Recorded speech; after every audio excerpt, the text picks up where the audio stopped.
اعوذ باللہ من الشیطان الرجیم بسم اللہ الرحمن الرحیم۔ اب وہ وقت آیا کہ جانثار ایک ایک کر کے رخصت ہو چکے اور حضرت امام علی مقام پر جانے قربان کر گئے۔ اب تنہا حضرت امام علی مقام ہیں اور ایک فرزند حضرت امام زین العابدین وہ بھی بیمار اور ضعیف خیمے سے باہر آئے اور حضرت امام علی مقام کو تنہا دیکھ کر مسافے کا راز جانے اور اپنی جان نثار کرنے کے لیے نیزہ دست مبارک میں لیا، لیکن بیماری، سفر کی کوفت، بھوک پیاس، متواتر فاقوں اور پانی کی تکلیفوں سے ضعیف اس درجے ترقی کر گیا تھا کہ کھڑے ہونے سے بدن مبارک لرزتا تھا۔ باوجود اس کے ہمت مردانہ کا یہ حال تھا کہ میدان کا عزم کر دیا۔ حضرت امام علی مقام نے فرمایا، جالے بدر لوٹ آؤ، میدان جانے کا قصد نہ کرو۔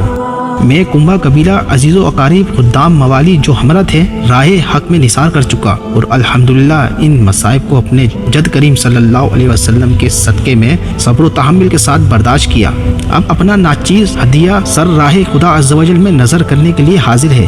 تمہاری ذات کے ساتھ بہت امیدیں وابستہ ہیں۔ بے کسان اہل بیت کو وطن تک کون پہنچائے گا؟ بیویوں کی حفاظت کون کرے گا؟ جد و بدر کی جو امانتیں میرے پاس ہیں کس کو سپرد کی جائیں گی؟ قرآن کریم کی محافظت اور حقائق عرفانیہ کی تبلیغ کا فرض کس کے سر پر رکھا جائے گا؟ میری نسل کس سے چلے گی؟ حسینی سیدوں کا سلسلہ کس سے جاری ہوگا؟ یہ سب توقعات تمہاری ذات سے وابستہ ہیں۔ دودمان رسالت نبوت کے آخری چراغ تم ہی ہو، تمہاری ہی طلعت سے دنیا مستنیر ہوگی۔ مصطفیٰ کریم صلی اللہ علیہ وسلم کے دلدگان حسن تمہارے ہی روئے تابہ سے حبیب حق کے انوار و تجلیات کی زیارت کریں گے۔ اے نور نظر، لخت جگر، یہ تمام کام تمہارے ذمہ کیے جاتے ہیں۔ میرے بعد تم ہی میرے جانشین ہوگے، تمہیں میدان جانے کی اجازت نہیں ہے۔ حضرت زین العابدین رضی اللہ تعالیٰ عنہ نے عرض کیا کہ میرے بھائی تو جانثاری کی سعادت پا چکے اور حضور کے سامنے ہی ساقی کوثر کے آغوش رحمت و کرم میں پہنچے، میں تڑپ رہا ہوں۔ مگر حضرت امام علی مقام نے کچھ پذیرانہ فرمایا اور امام زین العابدین کو ان تمام ذمہ داریوں کا حامل کیا اور خود جنگ کے لیے تیار ہوئے۔ قبائے مصری پہنی اور امامہ رسول خدا صلی اللہ علیہ وسلم سر پر باندھا۔ اہل خیمہ نے اس منظر کو کس آنکھوں سے دیکھا ہوگا؟ امام میدان جانے کے لیے گھوڑے پر سوار ہوئے۔ اس وقت اہل بیت کی بے کسی انتہا کو پہنچتی ہے اور ان کا سردار ان سے طویل عرصے کے لیے جدا ہوتا ہے۔ ناز پرودوں کے سروں پر شفقت پدری کا سایہ اٹھنے والا ہے۔ نو نہالے اہل بیت کے گرد یتیمی منڈلائی پھر رہی ہے۔ اسواج سے سہاگ رخصت ہو رہا ہے۔ دکھے ہوئے مجروح دل امام کی جدائی سے کٹ رہے ہیں۔ بے کس قافلہ حسرت کی نگاہوں سے امام کے چہرے دل افروز پر نظر آ رہا ہے۔ سکینہ کی ترسی ہوئی آنکھیں پدرے بزرگوار کا آخری دیدار کر رہی ہے۔ آن دو آن میں یہ جلوے ہمیشہ کے لیے رخصت ہونے والے ہیں۔ اہل خیمہ کے چہروں سے رنگ اڑ گئے ہیں۔ حسرت و یاس کی تصویریں ساکت کھڑی ہوئی ہیں۔ نہ کسی کے بدن میں جنبش ہے، نہ کسی کی زبان میں تاب حرکت۔ نورانی آنکھوں سے آنسو ٹپک رہے ہیں اور خاندان مصطفیٰ صلی اللہ علیہ وسلم بے وطنی اور بے کسی میں اپنے سروں سے رحمت و کرم کے سایہ گستر کا رخصت کر رہے ہیں۔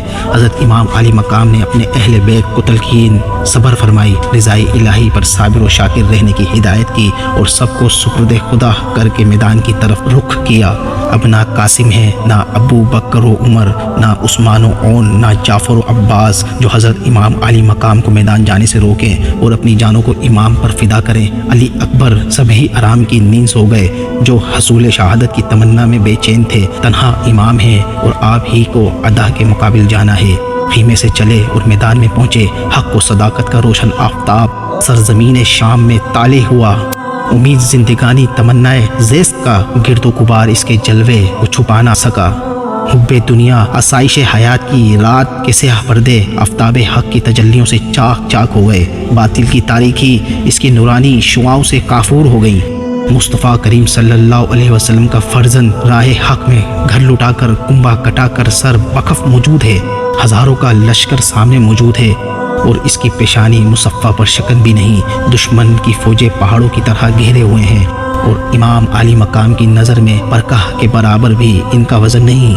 آپ نے ایک رجس پڑھی جو آپ کی ذاتی نسبی فضائل پر مشتمل تھی اور اس میں شامیوں کو رسول کریم صلی اللہ علیہ وسلم کی ناخوشی، ناراضگی اور ظلم کے انجام سے ڈرایا گیا تھا۔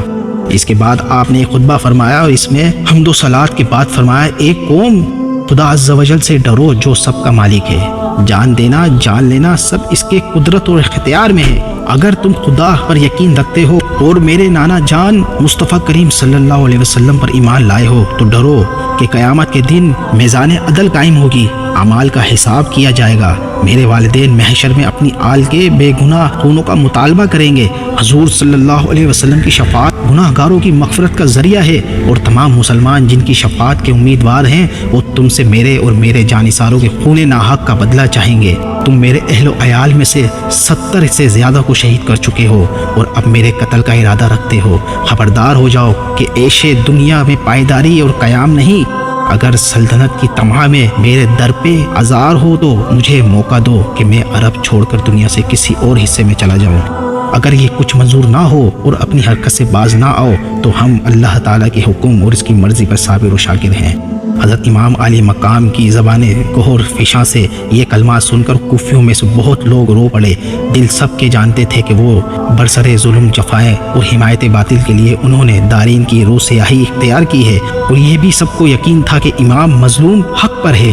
امام کے خلاف ایک جنبش دشمنان حق کے لیے آخرت کی رسوائی اور خواری کا موجب ہے، اس لیے بہت سے لوگوں پر اثر ہوا اور ظالمان بد باطن نے بھی ایک لمحے کے لیے اس سے اثر لیا۔ ان کے بدنوں پر ایک پھریری سی آ گئی اور ان کے دلوں میں ایک بجلی سی چمک گئی، لیکن شمر وغیرہ بد سیرت اور پلید طبیعت رذیل کچھ متاثر نہ ہوئے، بلکہ یہ دیکھ کر کہ لشکریوں پر حضرت امام کی تقریر کا کچھ اثر معلوم ہوتا ہے، کہنے لگے کہ آپ قصے کو طاح کیجئے اور ابن زیاد کے پاس چل کر یزید کی بیعت کر لیجئے تو کوئی آپ سے جنگ نہ لڑے گا، ورنہ بجز جنگ کے کوئی چارہ نہیں ہے۔ حضرت امام عالی مقام کو انجام معلوم تھا، لیکن یہ تقریر اقامت حجت کے لیے فرمائی تھی کہ انہیں کوئی عذر باقی نہ رہے۔ سید انبیاء صلی اللہ علیہ وسلم کا نور نظر، خاتون جنت فاطمہ زہرا رضی اللہ تعالی عنہ لخت جگر، بے کسی بھوک پیاس کی حالت میں آل و اصحاب رضی اللہ تعالی عنہ کی مفارقت کا زخم دل پر لیے ہوئے گرم ریگستان میں 20,000 کے لشکر کے سامنے تشریف فرما ہے۔ تمام حجتیں قطع کر دی گئیں، اپنے فضائل اور اپنی بے گناہی سے ادا کو اچھی طرح آگاہ کر دیا گیا اور بار بار بتا دیا ہے کہ میں باقصد جنگ نہیں آیا اور اس وقت تک ارادہ جنگ نہیں ہے، اب بھی موقع دو تو واپس چلا جاؤں۔ مگر 20,000 کی تعداد امام کو بے کس اور تنہا دیکھ کر جوش بہادری دکھانا چاہتی تھی۔ حضرت امام عالی مقام نے اطمینان فرمایا کہ سیاہ دلان بد باطن کے لیے کوئی عذر باقی نہ رہا اور وہ کسی طرح خون ناحق اور ظلم بے نہایت سے باز آنے والے نہیں۔ تو امام رضی اللہ تعالیٰ عنہ نے فرمایا کہ تم جو ارادہ رکھتے ہو پورا کرو اور جس کو میرے مقابلے کے لیے بھیجنا چاہتے ہو بھیجو۔ مشہور بہادر اور یگانہ نبرد آزما جن کو سخت وقت کے لیے محفوظ رکھا گیا تھا میدان میں بھیجے گئے۔ ایک بے حیا ابن زہرا کے مقابل تلوار چمکاتا آتا ہے۔ امام تشنا کام رضی اللہ تعالیٰ عنہ کو آب تیغ دکھاتا ہے، پیشوائے دین کے سامنے اپنی بہادری کی ڈنکے مارتا ہے، غرور اور قوت میں سرشار ہے، کثرت لشکر میں اور تنہائی امام علی مقام پر نازا ہے۔ آتے ہی حضرت امام رضی اللہ تعالیٰ عنہ کی طرف تلوار کھینچتا ہے، ابھی ہاتھ اٹھا ہی تھا کہ امام علی مقام نے ضرب فرمائی، سر کٹ کر دور جا پڑا اور غرور شجاعت خاک میں مل گیا۔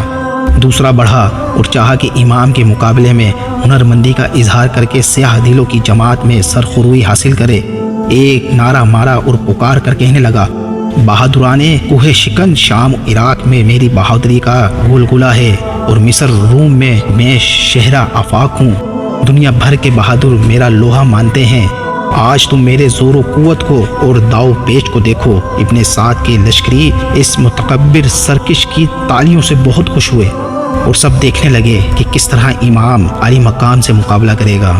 لشکریوں کو یقین تھا کہ حضرت امام علی مقام پر بھوک پیاس کی تکلیف حد سے گزر چکی ہے، صدموں نے ضعیف کر دیا ہے۔ ایسے وقت امام علی مقام پر غالب آ جانا کچھ مشکل نہیں ہے۔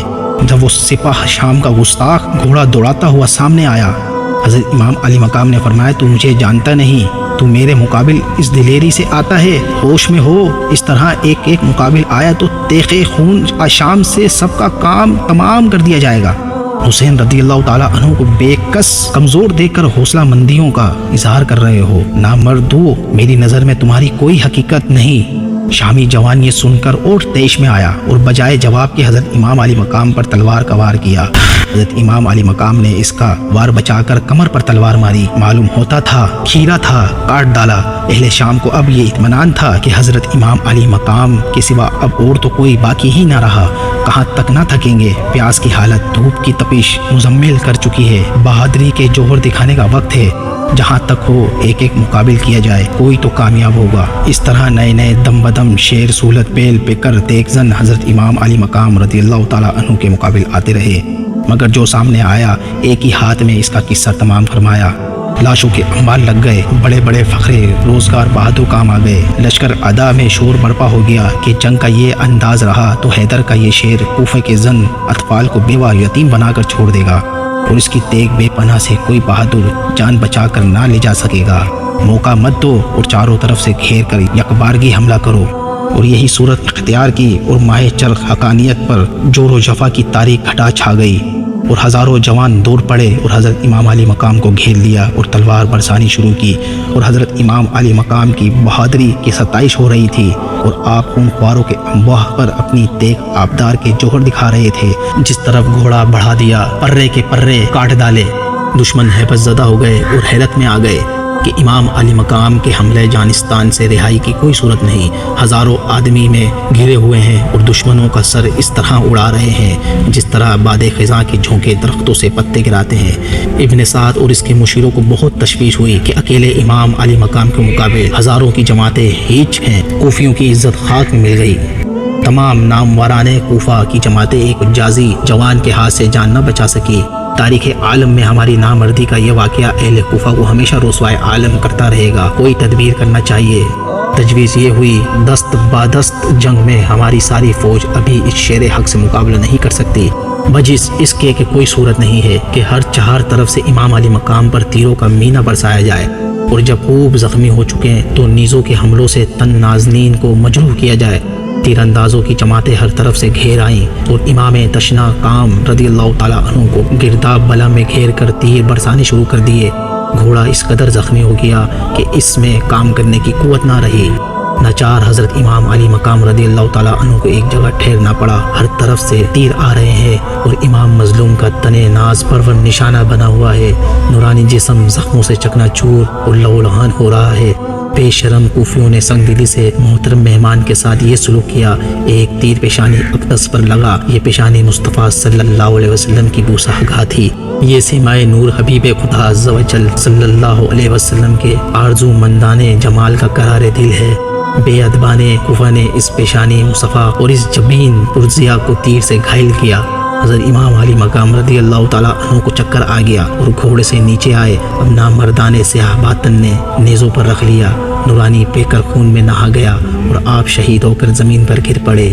انا للہ و انا الیہ راجعون۔